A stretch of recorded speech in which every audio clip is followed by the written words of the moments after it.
현재 외국인이 현선물 동반 매도하면서 지수가 좀 힘이 빠져 있습니다. 코스피는 1920선 그리고 코스닥 지수 650선 이탈하면서 648선 약보합권 기록 중입니다. 작전 타임 시간이죠. 오늘 감독에는요. 토마토 투자자문 김경원 운용형 모셨습니다. 안녕하세요. 네, 안녕하십니까.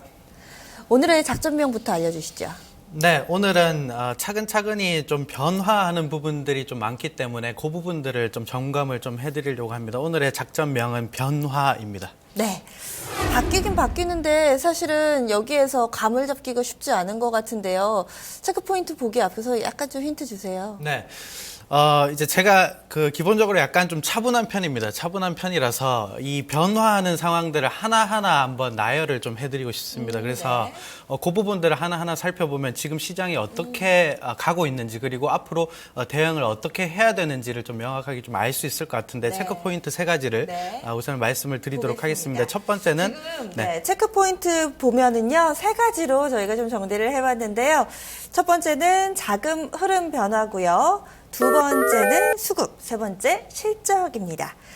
자금 흐름, 돈의 움직임, 쉽게 얘기하면 이런 거잖아요. 어떤 변화가 좀 감지되고 있나요? 네, 우선은 이제 지난주에도 말씀드렸듯이 이제 채권 금리가 바닥을 어느 정도 좀 형성을 하고 채권 가격 같은 경우도 상단을 찍고 지금 안정적으로 좀 내려오는 상황이기 때문에 이머징 주식, 특히나 이제 위험 자산으로 조금 편입이 될 수 있는 섹터들의 상승군들이 굉장히 좀 많이 나오고 있다. 좀 이렇게 상승 국가들이 굉장히 좀 많이 나오고 있다. 좀 이렇게 보시면 되는데 제가 표를 좀 준비를 했습니다. 최근 1개월 동안에 이제 자산 분배 현황을 제가 좀 가지고 왔는데 이제 가장 위험한 자산이 이제 위에 분류가 되어 있고요. 그리고 가장 안전한 자산이 이제 밑에 가장 분류가 되어 있고 이제 이머징 주식, 선진국 주식 그리고 글로벌 채권 이렇게 분류가 좀 되어 있습니다. 그러니까 이제 이 표를 좀 보실 때 글로벌 국채 중에서 가장 위험한 상단에 있는 게 바로 하이힐드가 되겠고 가장 안전한 게 이제 밑에 보시면 미국채 토탈 그러니까 미국채 흐름이다 좀 이렇게 보시면 되는데 가장 위험한 주식 자산에서 가장 위험한 흐름들이 전개가 되고 있는 게 이제 인도네시아, 말레이시아 그리고 인도, 대만 이쪽 증시인데 이쪽 증시가 조금씩 이제 바닥권역에서 상당히 좀 많이 큰 폭으로 좀 올라가고 있다 좀 이렇게 보시면 되겠고 글로벌 국채 중에서 이제 가장 안전하다고 좀 불릴 수 있는 글로벌 국채 미국채와 이제 글로벌 국채 그리고 초단기 국채 그리고 중기 국채까지 전반적인 이제 가장 안전 자산으로 분류되는 부분들의 하락이 지금 진행이 되고 있기 때문에 조금씩 이제 자산의 변화가 조금씩 어떻게 보면 위험 자산으로 분류가 좀 되고 있는 흐름들이 점진적으로 좀 진행이 되고 있다. 좀 이렇게 보시면 될 것 같습니다. 지금 보여주신 표가 지난 1개월 동안의 성적인 거죠? 네, 맞습니다. 그렇네요. 그리고 두 번째 그러면은 수급 넘어가 볼까요? 네.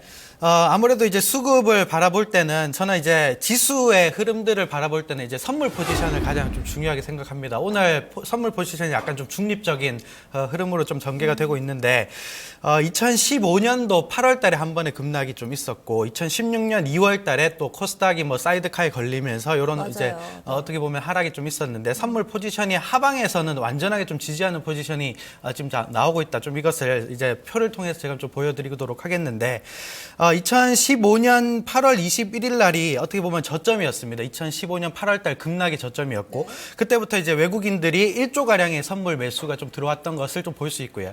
그리고 두 번째로 2015년 8월 24일 날 선물 쪽에서 외국인이 2조 가량의 매수를 하면서 이틀간 무려 3조 원의 매수를 하면서 하방으로 완전하게 좀 잡아놓은 상황이 좀 있었었고요. 그 이후로 이제 반등이 좀 나왔다가 다시 2016년 2월 달이 됐습니다. 2016년 2월 달이 됐는데 2월 15일부터 2월 22일 그러니까 어제까지 전체적인 선물이 대략 한 2조 중반권역대 매수세가 외국인 기준으로 좀 들어왔었기 때문에 하방은 어떻게 보면 2포인트 연속적으로 지금 선물 쪽에서 확실히 좀 받쳐주고 있는 부분들이 있다. 좀 이렇게 보시면 되겠고 상방은 이제 제가 세 번째 포인트를 좀 말씀을 드릴 거지만 우선은 하방에 대한 경직성은 굉장히 좀 견고하게 지금 형성이 좀 되고 있는 부분들 이 부분들은 굉장히 좀 중요한 변수다.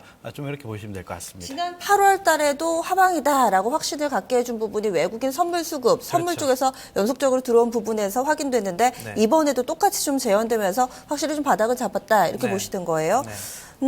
그런데요, 외국인 선물이 좀 일정 부분 들어오긴 했지만 오늘 같은 경우는 또 약간 좀 바뀌어 있어서 네. 확실히 지난 8월과 같은 상황이 맞나? 이런 의구심도 좀 들거든요. 네.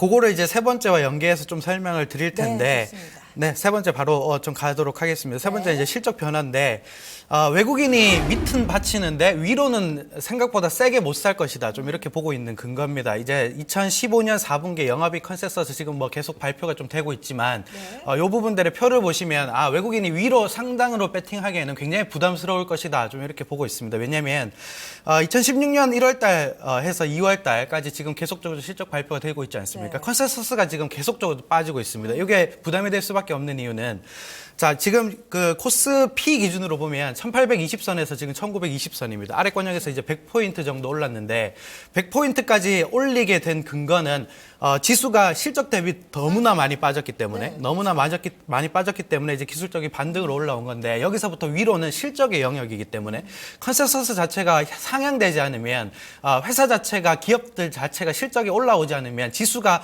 낙폭과대 기술적 반등으로는 올라올 수 있지만 그 위에는 실적의 영역이거든요. 그래서 기업 자체가 회복되지 않으면 상당히 부담스러울 것이다. 좀 이렇게 보고 있고 그래서 어떻게 보면 컨센서스가 상향되는 요인들이 있습니다. 그 요인들이 부합을 해야 어떻게 보면 실적이나 기업들의 자생적인 펀더멘털 자체도 좀 올라올 수 있는데 그 근거가 아직까지는 정확하게 좀 맞춰지지 않는 부분들이 있는데 첫 번째는 상향 요인 이게 중요한 거네. 뭔데요? 네, 그거 두 가지를 설명을 드리면 네, 첫 네. 번째는 유가고 두 번째는 이제 정책적인 유동성이 있어야 어떻게 보면 인위적으로 시장의 수요를 어떻게 보면 촉발시키고 거기에 따라서 이제 시장의 기업들이 실적 성장이 좀 나온다 좀 이렇게 보시면 되는데 최근에 이제 유가가 굉장히 좀 급반등을 했었습니다. 특히나 해외 쪽에서 발표된 어떻게 보면 그 시추 리그 추이를 보면 기름을 뽑아내는 설비죠. 그 설비를 보면 가동률이 굉장히 좀 많이 빠지고 있기 때문에 공급이 줄어들면서 이제 수요 대비 공급이 굉장히 좀 많이 줄어들고 있기 때문에 유가가 급등이 나온다. 이 부분들인데 요거는 어떻게 보면 화학주들의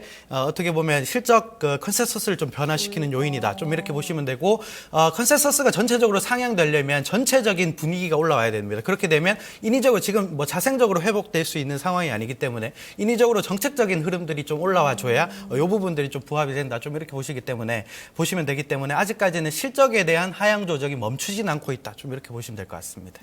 네, 그러면은 전략 넘어가겠습니다. 위도 막히고 아래도 막히고 결국엔 네. 이렇게 보시는 거잖아요. 네, 이 맞습니다. 상황에서 어떻게 대응할까요? 네, 우선은 대형주 같은 경우는 지난주와 거의 마찬가지의 전략인데 대형주는 굉장히 좀 짧게 매매를 좀 하셔야 되고 유가 섹터를 공략을 집중적으로 좀 하셔야 되고 그것도 굉장히 좀 짧게 하셔야 된다. 좀 이렇게 말씀을 좀 드리고 싶은데 유가 같은 경우는 변동성이 워낙 심하기 때문에 유가가 올라가면 유가 베이스의 업체들이 상승을 하지만 오늘도 그래요. 정유 그렇죠. 뭐 이런 종목. 그렇죠. 그런 종목들이 상승을 하지만 또 유가가 또 급락을 하면 그런 종목들 다시 또 급락을 하기 때문에 이런 종목들은 상승할 때마다 비중을 줄이고 빠질 때마다 사서서 단기 트레이딩을 계속적으로 좀 하셔야 되고요. 그리고 이제 중장기적으로는 중소형주들에 대한 실적 추정치는 양호한 수준이기 때문에 특정 업종들이나 특정 섹터들에 한해서 공략을 좀 하셔야 된다. 좀 이렇게 말씀을 좀 드리고 싶습니다. 첫 번째로는 이제 어떻게 보면 중소형 실적주 중에서는 제약바이오인데 제약바이오 같은 경우는 실적주라기보다는 실적에서 자유로운 업종이라고 좀 보시면 됩니다. 그렇기 때문에 어떻게 보면 최근에 실적이 부진한 상황에서 실적이 좋은 업체들이 사실 없습니다. 좋은 업체들이 없기 때문에 그나마 성장성이나 실적에 무관한 업체들 위주로의 이제 반등이 혹은 이제 추세적으로 좀 장기적으로 좀 끌고 갈 가능성이 높고 그리고 이제 의료기기나 OLED 같은 경우는 사실 실적주라고 좀 편입을 좀 할 수 있기 때문에 이런 실적주들 같은 경우는 좀 중장기적으로 홀딩을 하셔야 된다. 지금은 장이 급격하게 올라갈 수 있는 환경은 좀 아니기 때문에 포지션 자체가 약간 좀 정체되어 있는 국면이기 때문에 그런 부분들에 한해서는 약간 좀 중장기적인 포인트로 좀 가져가셔야 된다. 좀 이렇게 말씀을 좀 드리고 싶습니다. 제약바이오 실적에서 자유롭다 해주셨는데 오늘 네. 유한양이 밀리는 거 보면 또 그렇지만도 않지 않나 뭐 이런 생각도 좀 들던데요. 네, 제약바이오 같은 경우는 두 가지로 나뉩니다. 신약을 가지고 있는 업체와 그리고 어떻게 보면 전통적인? 처방을 하는 네, 업체라고 네, 네. 좀 불릴 수가 있는데 뭐 유한양행 같은 경우는 이제 처방을 하는 업체죠. 물론 이제 신약의 가치에 대한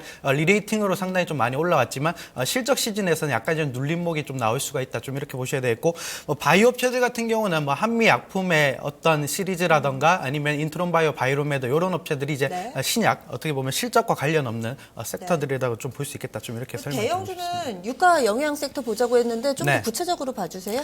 네, 아무래도 이제 3분기부터 이제 실적 서프라이즈가 계속적으로 좀 나왔던 업체들 중에 이제 뭐 대환유화나 LG화학 그리고 하나케미칼 이런 종목들이 사실 유가에 굉장히 좀 민감한 업체 업체들이고 최근에 제품 가격이 굉장히 좀 많이 상승을 하고 있기 때문에 네. 계속적으로 좀 신고가를 좀 내고 있는 업체들 아닙니까? 단기적으로는 이 업체들을 공략하는 게 맞고요. 근데 네. 중장기적으로 갔을 때는 이 업체들은 굉장히 좀 위험할 수 있다. 왜냐하면 시장 대비 굉장히 많이 올라온 상황이 있기 때문에 그래서 단기 트레이딩 하시려면 지금 당장 올라가는 업체들의 공략을 좀 하셔야 되고 장기적으로 가려면 어떻게 보면 이제 실적이 좋은 업체들 같은 경우는 위에서 고점에서 약간의 좀 매물 부담이 좀 있을 수가 있기 때문에 거의 다 신고가에 있는 업체들이 굉장히 많습니다. 화학 업체들 같은 경우는 네. 그 부분들은 굉장히 좀 짧게 대응을 하셔야 된다. 좀 이렇게 말씀을 좀 드리고 그러면 좀 싶습니다. 장기적으로 볼 만한 유가 영향 섹터는 어느 쪽일까요? 네, 장기적으로 유가를 볼 수 있는 거는 상당히 좀 제한적이라고 좀 보고 있는 게 네. 유가 같은 경우는 지금 바닥에서 올라오는 흐름들이 있지만 추세적으로 확실히 만들어가기에는 굉장히 좀 부담이 있습니다. 네. 그렇기 때문에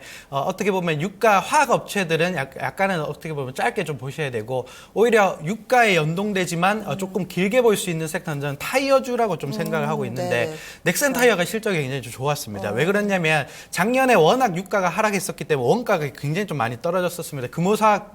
금호화학이 거의 저점을 만들었듯이 네. 그렇기 때문에 타이어 가격이 판가가 그렇게 빠지지 않은 상태에서 유가가 워낙 빠졌었기 때문에 거기에 대한 익스포저가 굉장히 좀 정기적으로 좀 커질 수 있는 업체들은 네. 한국 타이어, 넥센 타이어 이런 타이어 업체들이 좀 장기적으로 좀 괜찮지 않을까 좀 이렇게 말씀을 좀 드리고 싶습니다. 알겠습니다. 오늘 말씀 고맙습니다. 네, 감사합니다. 자, 쇼타임 가져봤습니다. 그 내용 한 번 더 보시죠. 오늘의 작전명은 변화로 잡았습니다. 지금 뭐 여러 가지 변화가 감지되고 있는데요. 일단은 1900선 안착한 이후에 다시 한번 또 시장의 흐름을 보셔야 될 것 같고요. 대형주는 이 유가 영양 섹터 관심 있게 보자. 특히나 단기 매매 전략입니다. 중소형주는 실적에서 조금 자유로운 섹터, 제약바이오나 OLED, 의료기기 쪽에 관심을 권했습니다.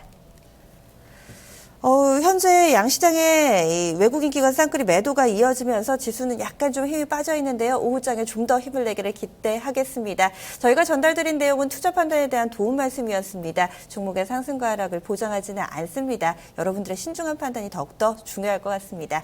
여기서 인사드리겠습니다. 고맙습니다.